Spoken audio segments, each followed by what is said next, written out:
So the most extensive and inclusive voter fraud organization in American politics. Who said that? Let me say that again. The most extensive and inclusive voter fraud organization in American politics. Who said that? That was Joe Biden. Like 2 days before the election, Joe Biden says exactly what I just said, and I think we're kind of experiencing it right now in the Rust Belt. We have that clip. Here it is. Secondly, we're in a situation where we have put together, and you guys did it for our the President Obama's administration before this. We have put together, I think, the most extensive and inclusive voter fraud organization in the history of American politics. Yeah, so the most extensive and inclusive voter fraud organization in American politics.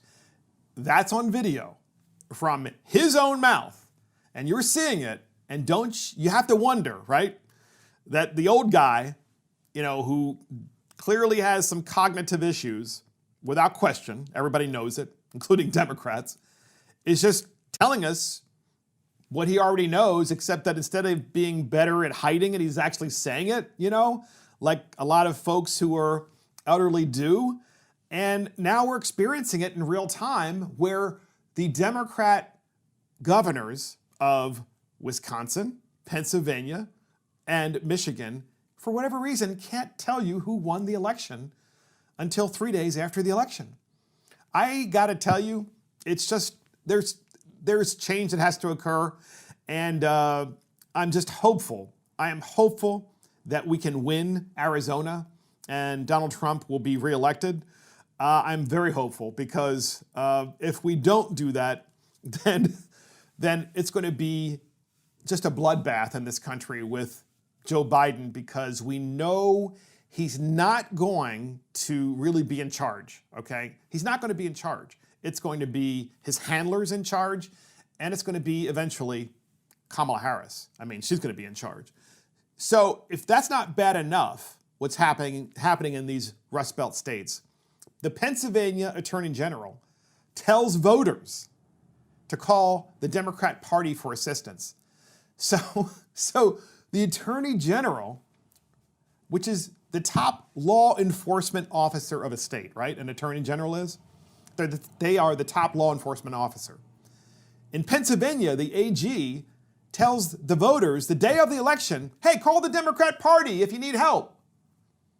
So here's what it says. The Pennsylvania Attorney General, Josh Shapiro, a Democrat, urged voters who had voting-related questions to contact the Democrat Party over voter assistance hotline, which sparked backlash online.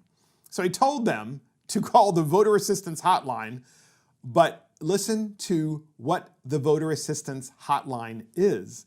It says, need help with your mail-in ballot? Finding out where to vote? Or something else? He wrote on Twitter, call at PAD Dems, call at Pennsylvania Dems, voter assistance hotline. Someone will answer and help you out. And then he gives a phone number. Can you imagine that? This is a guy who's the top law enforcement officer and absolutely is supposed to be nonpartisan and fair. And he's supposed to be focused on election integrity in his state. And instead, he's tweeting out just to Democrats, here's a place you can go to help you vote. Oh, but Republicans, no, I don't think so.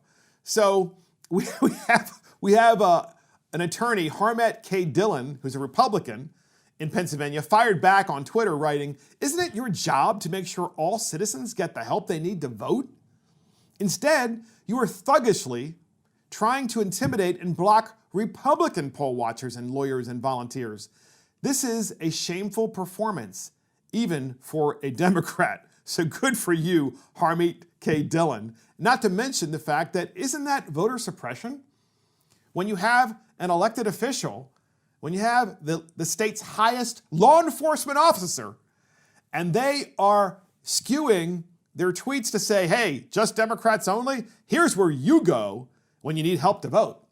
And of course, we're going to make sure we ballot harvest the heck out of this election, but not you Republicans. Incredibly, incredibly biased. And I got to tell you something, he should be removed and or impeached. Whatever the process is in the state of Pennsylvania, this guy has to go because what an absolute tool. I mean, an absolute tool. So we also have another article, and it's entitled, Yes, Democrats Were Trying to Steal the Election in Wisconsin, Michigan, and Pennsylvania. And that article is written by John Daniel Davidson, and he just goes on to say, hey, as of this writing, it appears the Democrat Party machines in Michigan, Wisconsin, and Pennsylvania are trying to steal the election. As reporters and commentators went to bed early Tuesday morning, all three states were too close to call, but President Trump led former Vice President Joe Biden by comfortable margins, far beyond what had been predicted in the polls. None of the networks called these states because enough mail-in ballots remained uncounted that it could swing either way, but Trump's position looked good. It didn't just look good, it looked really good. Then, he says, something strange happened in the dead of night.